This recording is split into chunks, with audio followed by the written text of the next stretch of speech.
It's looking like it's going to be a hot day today, about 31 degrees, even on the top of Mount Buffalo, so it's going to be a tough day, I think.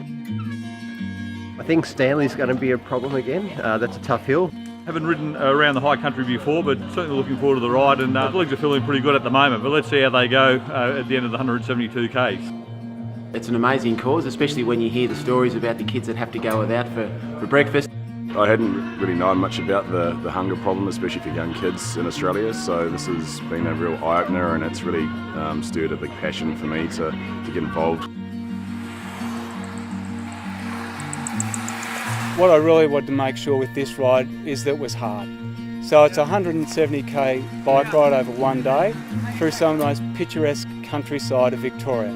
But it also includes a ride up Mount Buffalo and a ride up Mount Stanley. Two difficult climbs, because I want people to understand, while yes, it's a great event and yes, it's beautiful countryside, it's also hard. There's more than 4 million people in Australia every year don't have a meal to eat. For many families out there, can you imagine how hard it is for them to turn up at dinner time and say, I'm sorry, we just don't have enough food to eat tonight.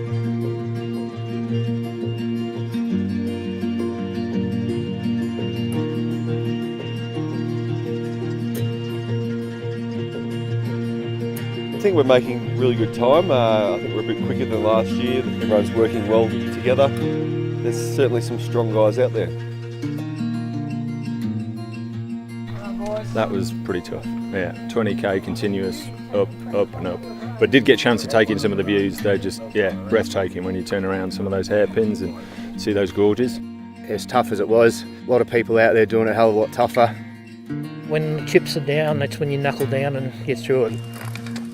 Here we go again. Life's a challenge, and raise yourself to those challenges.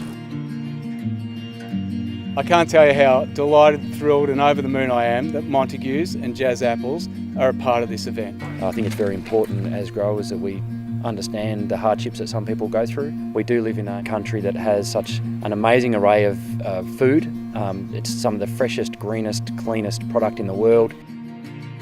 And to hear that people are going short on food is unacceptable to Montague and to Jazz Apples, and that's why we're such a big supporter of Foodbank and the work they do.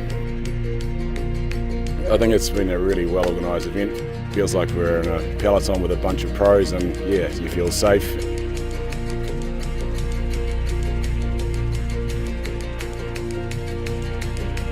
A lot of things go through your mind. It's physically challenging, it's kind of mentally even more challenging, and then it's like, okay, well, what kind of gets you there and what gets you there over the hill? As that kind of whittles away and you're really struggling, it just comes down to kind of pure grit, really. A couple of guys who haven't done a lot of riding, and they've actually got over some of those steep pinches in a great deal of pain, to be frank, but they've done a wonderful job. Stanley was the killer. It just didn't let up. It was just go, go, go. We got up to the top and then rolled in the pub. It was bloody good fun. It hurts everywhere.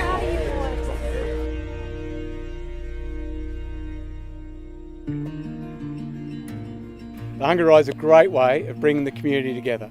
Whether you love riding a bike or you love supporting those that ride bikes. It's all about making sure that we can feed people and make sure that there's food on the table for those 4 million Australians every year that rely on it. That's the Hunger Ride.